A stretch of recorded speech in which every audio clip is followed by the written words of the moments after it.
Accept ही नहीं कर रहा है कि पेपर लीक हुआ है या फिर इस प्रकार की कोई बड़ी धांधली भी हुई है। और बहुत लेवल पे हुआ है। और अभी फिलहाल बस एक ही डिमांड है कि जिन भी बच्चों के 600 प्लस आ रहे हैं उनके मार्क्स एक बार OMR से एंड जो एक्चुअल मार्क्स स्कोर कार्ड है उसमें देखा जाए, ठीक है, जितने भी बच्चे हैं, क्योंकि 1500 बच्चों की ग्रेस मार्क्स से इतना इन्फ्लेशन नहीं होता, पॉसिबल ही नहीं था। ज्यादा से ज्यादा मेरा रैंक 15,000 आ सकता था, तो भी मैं इस कंपटीशन में रहती, कंपटीशन से बाहर नहीं जाती। तमाम बच्चों की ये भी डिमांड है क्या कि जो बच्चे पास हैं वो काउंसलिंग ना कराएं फिलहाल? हाँ, फिलहाल काउंसलिंग पे रोक लगा दिया जाए, बिकॉज अगर काउंसलिंग शुरू हो गया तो फिर कुछ नहीं बचेगा। फिर अब तो बच्चे जब कॉलेज चले जाएंगे तो लड़के क्या करेंगे, तो इसलिए अभी स्टे होना चाहिए काउंसलिंग पे कुछ टाइम तक, जब तक कि रिजल्ट अच्छे से आ नहीं जाता है इसका। कल का जो पूरा कॉन्फ्रेंस था एनटीए का, वो एक लॉलीपॉप था, पूरा डीपा पोती संतोषजनक नहीं था। बताने के लिए नहीं था, वो छुपाने के लिए था। कुछ बताने वो लोग आए ही नहीं थे और ना ही उन्होंने कुछ बताया।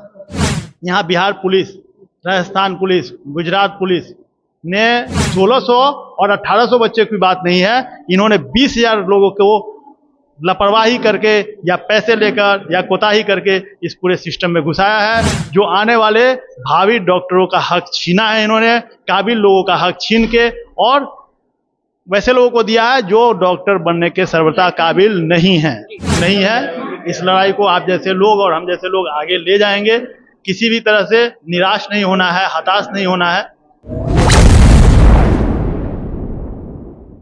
नमस्कार, आप देख रहे हैं सच टॉक्स। मैं हूं आपके साथ डॉली पांडे और फिलहाल मेरी मौजूदगी गोल इंस्टीट्यूट में है। हमारे साथ हैं हर्षिता नीट एस्पिरेंट है और इनसे हम आज खास बातचीत करेंगे और जानेंगे कि जो नीट का इस बार का जो रिजल्ट आया है उसको लेकर बहुत सारे बच्चों में असंतोष है और हमको लग रहा है कि कहीं ना कहीं हर्षिता भी इस बार के रिजल्ट से संतुष्ट नहीं है। आप सेटिस्फाइड है इस बार के नीट के रिजल्ट? बिल्कुल भी नहीं हूँ। मेरे 645 मार्क्स आए और लास्ट ईयर इस पे रैंक 8000 था और मेरा एक्सपेक्टेड था कि मे बी 10,000 तक रैंक आ जाएगा, बट मेरा रैंक इतना ज़्यादा पीछे गया है, 33,800 समथिंग रैंक है।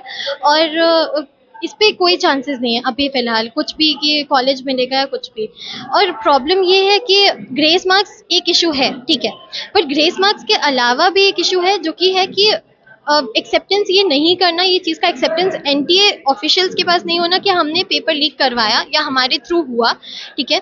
और ये बहुत लेवल पे हुआ है, किसी एक जगह से नहीं हुआ है कि बस पेपर को बांट दिया गया है, पैसे लिए गए हैं, इस तरह से ही नहीं हुआ है। बहुत लेवल पे हुआ है, बहुत जगह पे पूरे सेंटर्स को खरीद लिया गया है एंड वहाँ पे उड़ीसा एंड कहीं कहीं से बच्चे जाके पंजाब में पेपर दे रहे हैं। क्या ज़रूरत है जब उड़ीसा में नहीं है सीट, सब सेंटर्स उड़ीसा में भी है एग्जाम देने के, बट वो बच्चे पंजाब जा रहे हैं, वहाँ से वो टॉप कर रहे हैं, वहाँ से अच्छे मार्क्स लेके आ रहे हैं। तो ये बहुत लेवल पे हुआ है और ये चीज़ को एनटीए कंसिडर नहीं कर रहा है, उसको एड्रेस एक्सेप्ट ही नहीं कर रहा है कि पेपर लीक हुआ है या फिर इस प्रकार की कोई बड़ी धांधली भी हुई है। और इसका प्रूफ जब आपको FIR पटना पुलिस ने लिख लिया है, फिर आप इसको एक्सेप्ट कैसे नहीं कर रहे हो? फिर तो ये बहुत गलत है। आप ये चीज़ दिखा रहे हो कि हम लोग बहुत क्लियर रखे हैं। हाँ, हमने बहुत क्लियर रखा है, पूरा बहुत ट्रांसपेरेंट रखा है, बट ट्रांसपेरेंसी कहीं नहीं। अगर ट्रांसपेरेंट होता तो हमें पहले पता चल जाता कि आप ग्रेस मार्किंग देने वाले हो, शायद हम लोग भी फिर उसके लिए अप्लाई करते, क्योंकि हमारे सेंटर पे भी 5 मिनट लेट हुआ है, ठीक है, और बहुत धांधली के साथ लेट किया गया था हमारे सेंटर पे 5 मिनट तरीके से सब कुछ हुआ है और बहुत लेवल पे हुआ है। और अभी फिलहाल बस एक ही डिमांड है कि जिन भी बच्चों के 600 प्लस आ रहे हैं उनके मार्क्स एक बार OMR से एंड जो एक्चुअल मार्क्स स्कोर कार्ड है उसमें देखा जाए, ठीक है, जितने भी बच्चे हैं, क्योंकि 1500 बच्चों की ग्रेस मार्क्स से इतना इन्फ्लेशन नहीं होता, पॉसिबल ही नहीं था। ज्यादा से ज्यादा मेरा रैंक 15,000 आ सकता था, तो भी मैं इस कंपटीशन में रहती, कंपटीशन से बाहर नहीं जाती।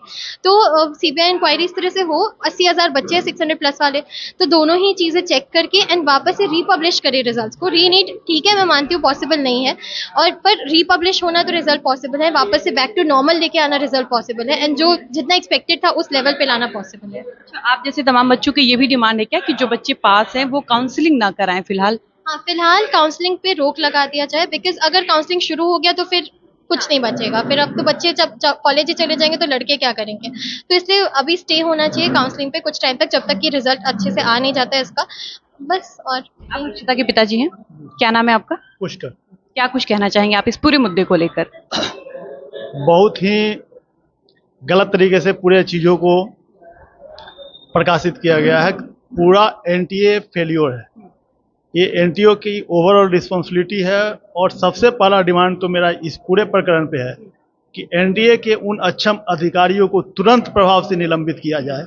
जो खुद चोर हो वो अपनी चोरी को कैसे पकड़ सकता है? तो ये पूरे प्रकरण का सीबीआई जांच हो और दोषियों के ऊपर कार्रवाई किया जाए, क्योंकि ये इन्होंने देश के भविष्य के खिलवाड़ किया है ना। इस पूरे ऑर्डर को देखेंगे आप, इस पूरे सिस्टम को देखेंगी तो इतना अव्यवस्थित तरीके से इसको बनाया गया है, इसको किया गया है कि आज देश का भविष्य जो है वो रोड पे है, सड़क पे है।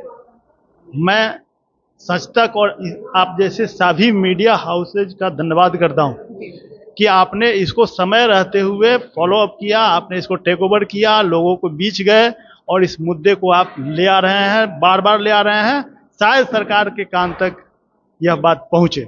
यह इसलिए कह रहा हूं कि जो इसकी टाइमिंग थी, इसके प्रकाशित करने का भी टाइमिंग था, वो भी गलत चुना एनटीए ने। यह क्या किसी चीज को छुपाने की साजिश थी? 4 जून जिस दिन देश भर में लोकसभा चुनाव का परिणाम आता है जी, उस दिन को इन्होंने सिलेक्ट किया।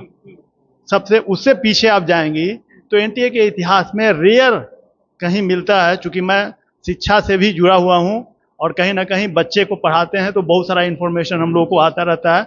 आप मीडिया हाउस से अनुरोध करूंगा कि आप लोग शिक्षाविदों से मिलें और उनकी राय को सुनें ताकि आप प्रॉपर तरीके से क्वेश्चन कर सकें।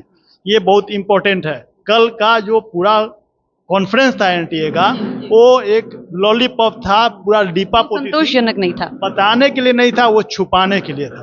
कुछ बताने वो लोग आए ही नहीं थे और ना ही उन्होंने कुछ बताया। एनटीए के इतिहास में या इस एग्जाम के इतिहास में रजिस्ट्रेशन का ओपन होना, रीओपन होना सबसे पहला शक पैदा करता है। और यहाँ पे मेरी मांग है कि उस पीरियड में जितने भी रजिस्टर्ड बच्चे हैं उनका ओएमआर एनटीए प्रकाशित करे, उनका पूरा डिटेल प्रकाशित करें, उनके साथ उन्होंने क्या किया है, क्यों वो रजिस्ट्रेशन किए। सेकंड, जब एनटीए यहाँ Bihar police, Rajasthan police, Gujarat police ने चैटरों को पकड़ा, हाँ, स्कैम करने वाले लोगों को पकड़ा, पेपर लीक हुए, आउट हुए और इसका संज्ञान दिया गया एनटीए को, लेकिन उसने इसको एक्सेप्ट नहीं किया। और यहाँ बिहार आर्थिक इकाई जो इसकी जांच कर रही है, उसने जब उससे डिटेल मांगा तो आज 20 दिन 25 दिन हो जाने के बावजूद भी अभी तक एनटीए की तरफ से वो चीज़ें नहीं दी गई हैं जो इन्होंने डिमांड किया है जांच के लिए। तीसरा, नॉर्मलाइजेशन प्रोसेस कभी भी एनटीए में लागू नहीं हुआ है, किसी को कोई ग्रेस नहीं दिया गया है। यदि आपको ग्रेस देना था तो इसका इंफॉर्मेशन आपको रजिस्ट्रेशन के समय देना था, ना कि इतना शोर मचाने के बाद देना चाहिए था। आप जिस दिन प्रकाशित किए उस दिन भी आपने नहीं बोला कि हमने कोई नॉर्मलाइजेशन या कोई ग्रेस वाली बात इस पूरे रिजल्ट में रखी है। यह आपके मंशा को या आपके कोताही को दर्शाता है कि आपने रजिस्ट्रेशन के समय इसको नहीं बोला, आपने रिजल्ट प्रकाशित होने के समय नहीं बोला। जब आप जैसे मीडिया हाउस, जब बच्चे सड़क पे आए, लोगों ने प्रोटेस्ट किया, तब आप बोल रहे हैं कि यह ऐसा चीज हुआ है। एक आखिरी सवाल मेरा आपसे ही रहेगा कि इतने बड़ी धांधली के बाद जी जी इसलिए क्योंकि आप इसके प्रति सजग हैं और सजग रहें और लोगों से जान सकें। कहीं हो सकता है कि आपको भी एनटीए से सवाल करने का मौका मिल जाए और आप पूछ लें। एक बात वो बोल रहे हैं कि नंबर ऑफ कैंडिडेट ज़्यादा हुए हैं और इसके कारण जो है जो कंपटीशन है वो हाई हुआ है और उसके कारण 69 लोग जो है वो अव्वल आए हैं। 720 में 720 आए हैं। 20 लाख कैंडिडेट थे, 2024 में 24 लाख कैंडिडेट हुए। मतलब जो इंक्रीमेंट हुआ वो 20% का इंक्रीमेंट हुआ। यदि इसी चीज़ को ध्यान में रखा जाए तो टोटल क्वालिफाइड कैंडिडेट का जो परसेंटेज होगा या जो रैंकिंग का इंक्रीमेंट होगा, बहुत अच्छे स्टूडेंट यदि आएंगे, बहुत पढ़े लिखे, बहुत स्मार्ट स्टूडेंट जो ऑलरेडी मेहनत करते हैं, मैं किसी स्टूडेंट को दोष नहीं देता, लेकिन जो भी अच्छे लोग आएंगे उसमें आपका 20% का इजाफा होना चाहिए, ना कि 300 to 400% का इजाफा होना चाहिए। लास्ट ईयर जो 640 नंबर लाए थे उनका 10,000 से नीचे रैंकिंग था, आज उन्हीं का रैंकिंग जो है वो 30,000 के आसपास है। तो ये 1600 और 1800 बच्चे की बात नहीं है, इन्होंने 20,000 लोगों को लापरवाही करके या पैसे लेकर या कोताही करके इस पूरे सिस्टम में घुसाया है। जो आने वाले भावी डॉक्टरों का हक छीना है इन्होंने, काबिल लोगों का हक छीन के, और वैसे लोगों को दिया है जो डॉक्टर बनने के सर्वथा काबिल नहीं हैं। जी। एक आखिरी सवाल मेरा आपसे ये रहेगा कि इतनी बड़ी धांधली जो हुई है, इतना बड़ा स्कैम हुआ है, इसका जो मेंटल ट्रॉमा है वो बच्चे किस प्रकार से झेल रहे हैं? मैं आपके चैनल से इस चीज के लिए जोड़ दूंगा। मेंटल ट्रॉमा तो बहुत है, बहुत ही ज्यादा है। बहुत सारे बच्चे पिछले 2-2, 3-3 दिनों से अपने रूम में बंद हैं, अपने कमरों में बंद है।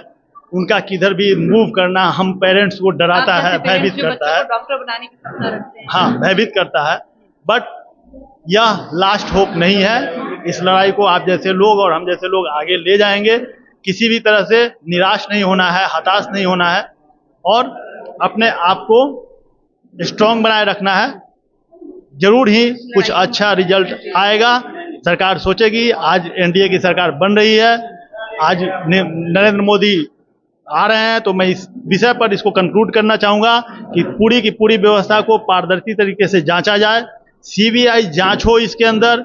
एनटीए के अक्षम अधिकारियों को तुरंत ही निलंबित किया जाए और नॉर्मलाइजेशन या बाकी जितनी भी गतिविधियां उनको ट्रांसपेरेंट करके रीपब्लिश किया जाए। यदि इन सब चीजों में बहुत सारी गड़बड़ियां होती हैं तो आप रीनीट की व्यवस्था करें। Thank you.